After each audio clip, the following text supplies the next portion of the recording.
Go. All right, I am making a video here on how I made this salt water hot tub, okay? So as you can see, I'll pull the lid off here. What this is this is just a feed tank here, okay? And this feed tank I got at Wilco, but you can get it at Branch and Home. They sell these everywhere. Now, if you don't want to buy, this is a 300-gallon feed tank. If you don't want to buy this, you can actually just make a cedar box. A lot of people online just make a cedar box. You don't actually have to go this route.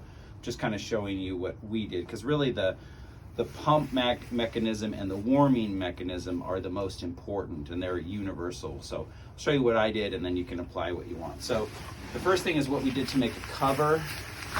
As you can see here, these are two pieces of the thickest insulation we could buy, glued together. Then we put some water seal tape over it. We cut it to the same size as the top of this, okay? And then we bought these are just on Amazon. They're just a cheap little cover, but they do really good. And we glued it to the top.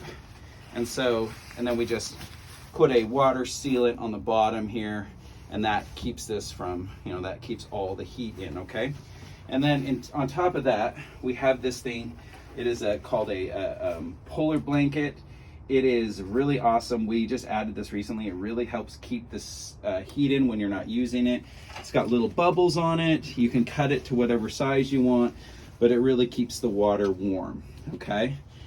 Then what we did to insulate this is we cut another piece like this, and that's what you're seeing at the bottom here, okay? And we cut them the same size because there's going to be this double dip area in here. And the way we insulated that is we just went and bought this really inexpensive flexi foam here, and we used just Gorilla double-sided tape, and we just wrapped it on multiple levels. Now you can do that, or you can just, a lot of people online will just use the spray foam, the great stuff. And then we took this, where's that? Oh, It's right behind you. Right behind me. Then we just took these, this insulation, and we just wrapped it around, and then once again put a waterproof tape up here, and then a waterproof tape down here. And so far that's been good. Some people have done that, and they put like some cedar planks to make it a little bit nicer. It's really up to what you want to do.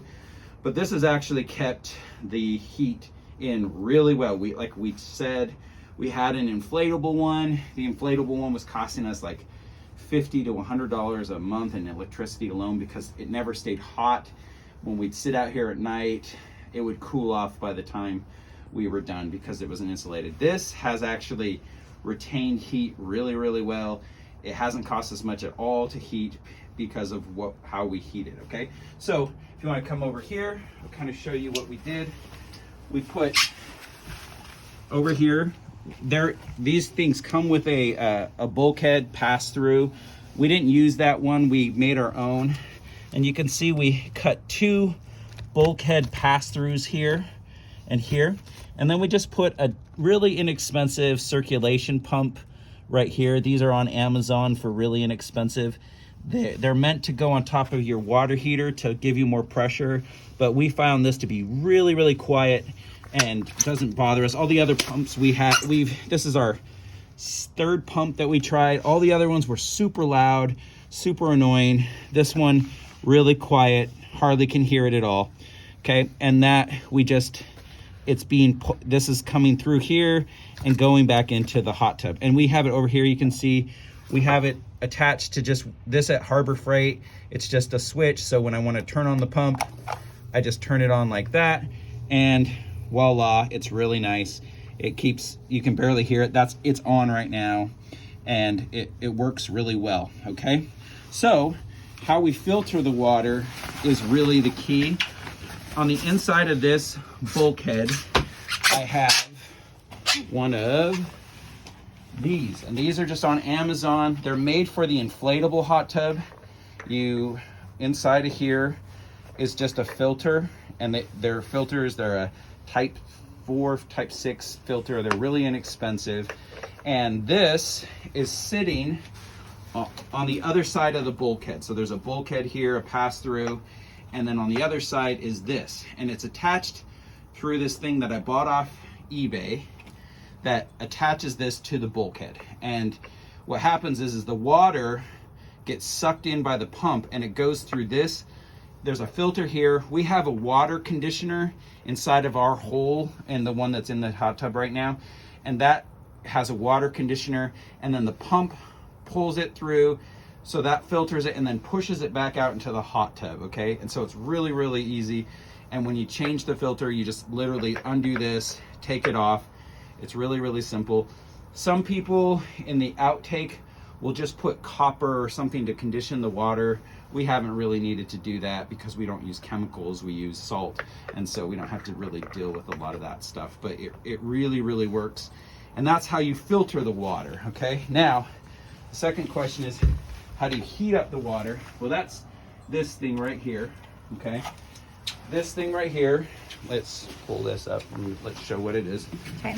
So in So the we need to water, put this all the way up. yeah, in the water, there is this thing right here. And this is essentially, I put a little thing here so it doesn't touch the bottom of the tub. You don't really need to do that. This is a titanium stick that keeps it from actually touching the tub, but I just, for extra care, I put this little thing here. Oh. And so inside of this is a heat unit, as you just saw. This basically, you put it in the water and you turn it on and it boils the water essentially, and it works incredibly well. Okay, and so you just kind of stick that in here and you put the lid on top. We have a little thermometer here. Let's see, we haven't had this hot tub on for 2 days now, and it is still 99 degrees, which is unreal. That's not how our old hot tub was. It would go down to 78 within like, what, 10 hours it was down to 78. So, because it's been freezing at night. Anyways, over here is what you set the temperature to what you want it on, and it has a temperature controller, and it will bring the entire water up to whatever you set it as. Okay, so let's put that back down. I don't know if I can do it one-handed. Well, only the camera. Did you want to show the saltinator? Yeah, I'll show the saltinator. So okay. We use salt instead of chemicals. Well, before you put the lid on. Oh, okay. Yeah. So the saltinator, this is cool. This is a really cool invention. There's 3 different brands that you can buy on Amazon. We tried all 3. This one works the best. This little device here goes into the water. It's controlled by that panel right there. And this just sends a small little electrical charge into the salt that turns it into a safer, cleaner, chlorine-like substance. And it keeps it really disinfected. It keeps it really nice. It keeps the water from getting too slimy. It works really well. In fact, we told our friends up in Canada about this, and they were pretty excited because they were tired of all the chemicals, and it bleaches your bathing suits and gets in your eyes and makes you smell after you get out. But this, it's just full of pool salt.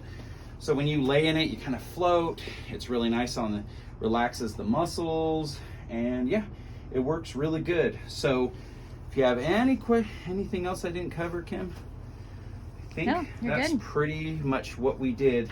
Like I said, insulation is just really, if you can insulate something, put insulation in it. The only thing I might do different if I were to do it again is they do make a thermal blanket that you use to insulate a water heater. They sell it at Ace. They sell it at Home Depot. They're about $35 each, which is why I think I didn't want to go with it. But honestly, after fully insulating, I don't know if we really saved that much money. I might have used that instead. I just really liked this layout and the look of this. I probably at some point will either put cedar around this, or I will put some sort of paint or sealant on it because it does look silly with all this reflective stuff. But honestly, I'm so surprised how warm it stays. We come out here, we have a little timer. It's magnetic. We have this thing. We put our robes here, put our timer, set it to a half hour. We lay in here for a half hour.